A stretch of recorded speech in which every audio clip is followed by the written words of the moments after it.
So I'm leaving early. Big storm supposed to be coming in from the west, and I'm trying to get over the mountain before it hits. I called Louie, he knows what's up, and gonna cut this trip short, trying to play it safe. If I get stuck in the storm without four-wheel drive and without chains, it's gonna be a long, cold night plus. So I'm heading home. Great trip, great sights. More super hit music on the Eagle 93. And a lot of super hit music. Anyway, it's been good. Heading home. So a good deal more snow, but the road's still clear and snow is not sticking, so I'm feeling pretty good. And hoping that Richfield shows up here in the next few minutes. I get a major highway.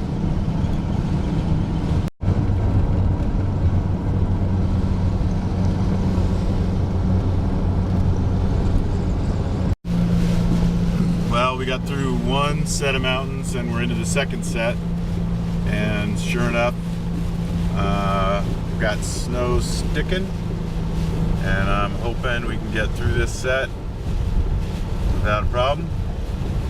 Got some trucks in front of me and behind me, and yeah, this is exciting.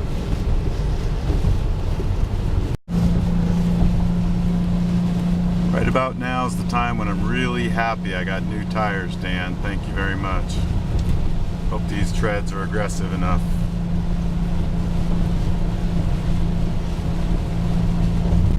I know it's going to be exciting to be following this US mail truck all the way, but I think that's the safest thing to do.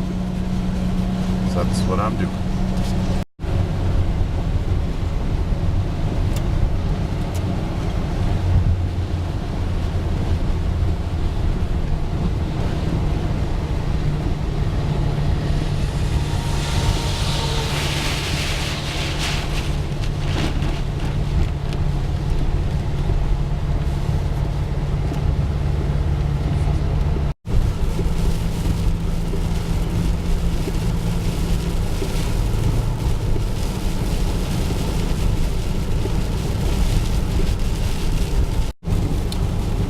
I know this sounds crazy, but the safest thing is to continue. I've got some tread marks to follow, and I got to get through. I don't have any exit to take. So I'm doing the best I can. This is not what I would like to have been in without four-wheel drive and going downhill. Summit 7180, and hopefully in a few minutes this will lighten up.